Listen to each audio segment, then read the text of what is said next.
Well, everybody, it's finally happened after 6 years with the 2015 Corvette Z06. The AC Delco battery finally went dead. I think that was a life well lived. And as I promised, I would get the Optima yellow top battery to replace it. So let's go ahead and do the install here and see how it turns out. All right, so it came packaged from Amazon in this nice Optima box. All nicely sealed and everything. So let's go ahead and open it up and see what it looks like inside the box. One of my concerns when ordering this was having it shipped via Amazon and how much of a hassle the shipping would be, and I was surprised there was no hassle. So came very nicely packaged, nice box, may even keep it for something else in the future. All right, here we are. Got the box open. Want to point out a really cool feature. I just found this, and it does have a nice flip handle that makes it removing the box out of the box and putting it into the car much easier. You'll see once you get into the car, it's a little bit tight to get your fingers around the battery, so we'll struggle to get the old one out, but the new one should go in pretty slick. All right, I wanted to identify what tooling you'll need to change the battery in your C7 Corvette. You'll need a flat blade screwdriver to remove the covers on the tie down, and also to loosen the carpet around the little cubby to get the carpet out of the car. And then the next item you're going to need is a 10 millimeter socket. You'll be using that for the battery installation and removal. You'll also need a 13 millimeter socket for that installation removal of the battery. And you will need the T40 Torx, which is the star head, to remove the tie downs on the carpet. And then obviously you'll need the ratchet to go with the sockets. And that should be all the tooling you need to get the battery in and out. But we highly recommend that you have a torque wrench to do the battery lead torquing, to make sure that you don't have any overheating connectors that can lead to potential damage to your vehicle or cables. And nobody wants that. So that's all the tooling that you'll need, and hopefully you can see that on the website in the tool list to change the battery. All right, here's a close-up of the battery part number and the model and the cold cranking amps and all the details on this battery, as well as you can see the handle, little covers here for the ground and the positive lead, front view of the battery. Overall, really nice built battery. It is a AGM style, so it will not spill. It says right there, non-spillable lead acid battery. All right, so I have the carpet removed, and the easiest way to do that is to remove the tie-down hooks there on the forward section for the carpet. That does hold the carpet in. And then one of the trickiest parts is getting the carpet out around the little cubby. There's 3 little clips here and here that snap into place. You had to get a screwdriver and pop between this and the carpet to get that up. All right, here's the battery. Let's take this little cover off and set that to the side. And you'll need a 10 millimeter and a 13 millimeter to do all the work here in the battery compartment. We'll be taking this lead loose, and also this lead that goes up to the front of the car. And then we're just gonna pick this little cover, or this little junction box, and set it off to the side inside the trunk. All right, just want to go over a quick couple things here. Show you guys some interesting things. So I've got the negative lead cable off here that goes to the chassis pulled off to the side. I pulled the cable and just kind of put it underneath the trim piece on the trunk here. And you can see this wire is kind of bent. Don't want to break that lead, could be a problem. You may have a indication problem.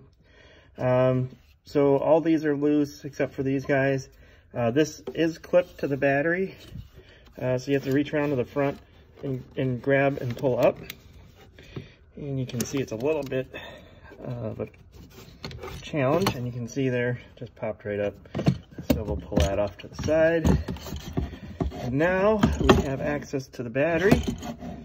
So the only things I got left to do is to remove the vented battery tube, and then remove these 2 hold down clamps and the battery should lift right out. All right, you can see I got the battery out. It took some finagling, but I ended up lifting this side of the battery and get my hand underneath it here and lifting it straight up, and then I had to torque it to get it out from this side. I finally got it out, and there's good news. I made some money on this job. So looks like a whopping 10 cents. So I'm moving up in the world. All right, so this is what it looks like in the compartment. With the AGM battery, this vent tube will be plugged. So I'll cap that off. Make sure your clamps are positioned well before you put the new battery in. And just a quick visual inspection, make sure there's no debris or anything weird down in there. Okay, so I have the old battery out, and I have it right next to the new battery. And one of my perceptions when I ordered the battery, or when I was comparing it, it looked like the Optima was a little bit bigger dimensionally, and it was a concern. But looking at them, you can see there's really no difference in the size and a side-by-side. Maybe a smidge. Nope, identical on the height. So it is a straight-up replacement. I would not be afraid of the fit. So I'm going to go ahead and install the battery now, and we shall see.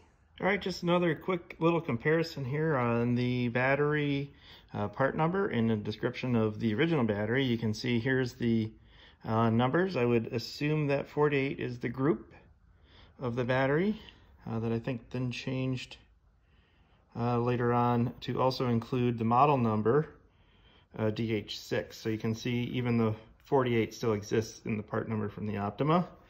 Another interesting thing to look at is the cold cranking amps. 615 on the AC Delco. And on the Optima is 800 cold cranking amps. And then 70 on the amp hour rating and 72 on the amp hour rating here. And then this is the reserve capacity of 140, and the original GM battery did not have that reserve capacity. So nice little comparison here between them. All right, one of the things I recommend is before you remove or install the battery is to put some sort of towel around it so you don't accidentally hit the paint on your car. Nobody wants to ruin their paint job. So you can see I got the battery installed. It was pretty nice having the little handle that's stowed here. It dropped right in, a little bit easier than pulling it out, that's for sure. You can see I have the junction block area actually snapped in, which is really nice. I did not think it was going to do that. So it really has a factory install look, which is a big bonus in my book. So I have the clamp loosely installed here, so we can adjust the position here accordingly. You can see this is a little bit tight for that, so I got to slide the battery over. And you can see this captive nut is still on here. And I will thread that on here, and we'll get all this stuff positioned back on, and we'll torque it down next. All right, here it is. The battery's all installed. All the clamps are tight. I have torqued all the fasteners that I had loose. Remember the little ground wire here, don't forget that guy. Negative, the positive, and then the battery cable for the positive coming off of the junction block. Please make sure you look up the torque for these and torque them to the correct specs. Unfortunately, I'm not going to tell you what those specs are just for liability reasons. But these are very important to make sure you torque those properly. Too light a torque and you can actually lead to overheating of the connector ends and potential fires. So that's why I'm making sure you guys understand you need to torque that yourself. All right, there you go. You can see the plastic cover's back on it. It all fits down nice and snug. You can see it fits really nicely in the car, and I am really happy with the fit and quality of the installation, the battery itself, and looking forward to having a battery that lasts maybe, hopefully, another 6 years or way beyond that. So really excited to try that. I appreciate you guys tuning in to the Optima battery on the C7 Corvette yellow top installation. I still do believe it is the best battery for the car.